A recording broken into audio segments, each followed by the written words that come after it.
Please listen carefully. Hello, universe, and welcome to the Optimist Daily Update. I'm Amelia Buckley. And I'm Kristy Jansen, and we're part of the team behind the Optimist Daily, making solutions the news. We bring you reader-funded solutions news every day in order to change the tenor of news media, social media, and the direction of your day to one focus on solutions. 7 days a week, we publish positive news stories written by award-winning journalists and delivered online to your inbox and through our social channels. And now, we are also sharing these solutions in a commute-worthy, walk-worthy, home office-worthy, it's finally raining in California-worthy podcast. Today is Wednesday, the 10th of March, 2021. Good morning, Kristy. Good morning, Amelia. So yes, it's raining, and it took everything in me to get out of bed this morning. I definitely did lay there listening to the rain for a little longer than I usually do before I get out of bed. It's one of those cozy days that I just want to curl up with a good book and a blanket and a cup of coffee or tea and just be cozy. But not going to happen because we've got some work to do, right? Exactly. How is life in your little quarantine bubble, your little happy place? It's really great. It's really great. We watched a really bad Marvel movie all together last night, you know, all the teenagers and the kids, and I fell asleep early because, I don't know, all that movement, I just wasn't into it. Not much. Yeah, I'm not the biggest fan of like action superhero movies. I just finally watched like all the Batman movies. I'd never seen any of them, and I finally watched them all the way through. And I actually really do like them, and I like Christian Bale, so it was enjoyable. But I haven't seen like the Superman ones or the Wonder Woman or any of those. Yeah. So it's a fun thing that we're all doing together, sort of going through the whole repertoire. Last night was Wolverine, which was a little bit action, light on story, heavy on action. Is that the one with the guy that has like the claws? Yes. Okay. He has the claws. They're trying to make it an interesting story, but it was not. Well, I couldn't keep track of it, so. It's mostly got him beating people up with the claws. Yes. But speaking of claws and finding new uses for old metal, what are we going to talk about today, Amelia? Well, if we're talking about new uses for old metal, we should probably start with your story. Okay, let's do that. So the headline that I wanted to highlight is about a new modular laptop, which is designed to be repaired and upgraded. And we've been following the right to repair laws that have been passed in the EU recently. I think Michigan and Massachusetts, other parts of the US have also really been proactive and trying to create the space for us to repair our electronics, our cars, and not break manufacturer warranty, because so much of what we use in today's world is not designed to be reused or repaired, but rather thrown away. And we really have to move away from that disposable kind of mentality. So this company that we're writing about today, Framework, it's a startup based in San Francisco. They're designing a computer that is specifically created so that it's easy to repair. It's a modular design. All of the components can be easily removed and replaced if necessary. For example, if you crack your screen, you have to replace the entire upper lid on your laptop. In this case, there's piece-by-piece replacements for parts like the screen, the webcam, the outer shell. It also has different components so you can upgrade. So instead of having to get a whole new computer after 5 years, this has an estimated lifespan of twice that. And I just think it's so important for manufacturers to start building that kind of circularity, that kind of repairability into the products. So I just like this article. I think it's really cool. I'm excited to see if maybe they'll come out with like cell phones and stuff like that, because so often I think there's only like small parts of my electronics that are broken, but it almost costs more to replace that part than to buy a whole new one, which is ridiculous. Exactly. Yeah. And we've had broken thinking in how design has been envisioned for the last couple decades, probably at least. But creating something that can be repaired and upgraded, I think will also bring more people into the STEM. We have another story today, which we're not going to look at, which is a little robot device, which is part of helping kids learn coding, the Moxie, and also emotional intelligence. We won't go there because it's a tiny bit creepy. But what did you want to what did you want to talk about today, Amelia? What's your article that you wanted to highlight?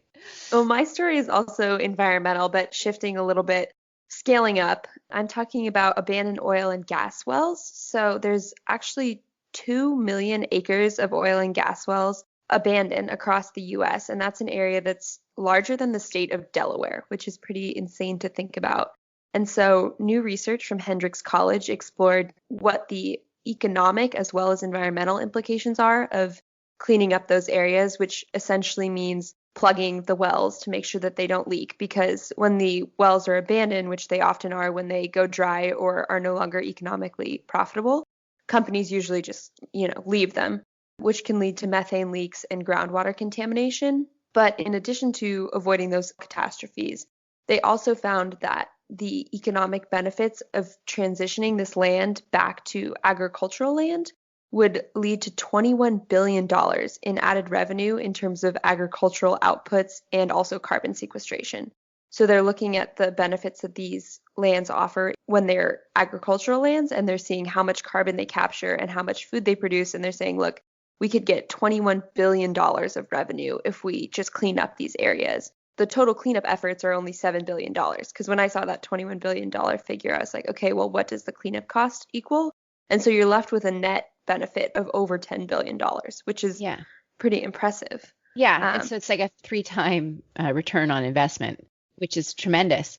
The other thing that's interesting is that this doesn't even take into account the sort of replacement jobs that would be found, because these wells are located in specific places. So you'd need people who live and work there. So there'd be some employment benefits as well. Definitely. You would have all of the people that were previously working in the oil and gas industry would have new jobs, ideally transitioning these to greener spaces, and then maybe working in the agricultural transition phase of restoring these lands. I know that that's a big part of the Green New Deal, is how do we compensate for these jobs that are being lost in the fossil fuel industry. Specifically, coal is a big focal point of many state policies that want to transition towards more renewable energy sources. But I think it's super important to think about these abandoned oil drilling sites, because a lot of times they may be with a company that was speculating in this, and the company itself may have gone out of business. So there's nobody who's going to pay for it is the question. And what this study is showing is that it would benefit the country if the country actually took that on and then created this program, or at least the state. This is when, that public-private partnership really comes in. And this is what having a government that is strong and active can help. I thought the research was really cool. It was pretty uplifting for me personally. So that's why I chose that little story this morning. I like it. And then there's some other fun stories today. There's an article about crickets, which might be the gateway bug to eating insects. This was actually not my pun. I would like to say that this was a different writer's pun. I usually get most of the blame for the punny titles, but this one was not me. I liked it, though. I mean, crickets are something that people around the world have been eating for millions of years, I'm sure. But our American palates haven't quite absorbed it. But I think that in the future, the nutritional benefits of eating insects there's a pretty good case for that. There's an article about 3 strategies to build a progressive fitness routine that sticks to help us get moving and active. I spoke about Moxie, which is the developmental skills robot for children. It not just helps kids interact and help them code, but it also teaches them emotional intelligence. There's a traditional Chinese medicinal herb, which is showing promise as a male contraceptive. That would be revolutionary for our sexual health and healing. What else is on here today, Amelia? We've got some more environmental stories. We've got Volkswagen expects 70% of its EU sales to be electric vehicles by 2030. So not quite as impressive as some of the pledges we've seen from other companies like Volvo and GM, but still important. These biodegradable shoes are made from plant-based leathers, so another great products from Allbirds, which we've written about a couple times before. This one was interesting. Japanese knife maker develops the world's first disposable paper razor. So the blade is still metal, but the handle is entirely made of paper, so it's entirely recyclable, which is very cool. I don't think it's going to work in the shower that well, though, for shaving our legs. I don't know. They talked about it. They said it's made with a paper that's similar to like milk cartons, so it can withstand some water and heat. I'll have to try it out. You can also just buy a reusable razor. Yeah. And last but not least, this story actually was pretty touching for me because we had our Thankful Thursday series that we ran back around Thanksgiving, where we were encouraging readers to send out letters to people that they cared about, organizations they respected, members of their community. And this is along the same lines. The headline reads, Canada Post wants every resident to send a postcard to a loved one. So the Canadian government is sending every resident in the country a postcard for them to fill out and send free of charge to someone that they love, which I think is really touching. Oh, I think that's a great story. I like that headline a lot. All right, well, that's it for today. Short and sweet. It's Wednesday, and we've got a lot of work to do. Thank you, everybody, for listening to the Optimist Daily Update. We promise to keep sharing these kinds of positive solution-based stories with ideas on how you can participate in the changing world and help ensure it's changed for the good. And we promise to keep covering current events with accurate, legitimate sources, offering you the information you need most to chart new paths for all of us. And please consider becoming an emissary on theoptimistdaily.com. And for just $5 a month, you can support reader-funded independent journalism and continue to be part of the solution-changing consciousness that addresses our world's biggest challenges with a problem-solving mindset.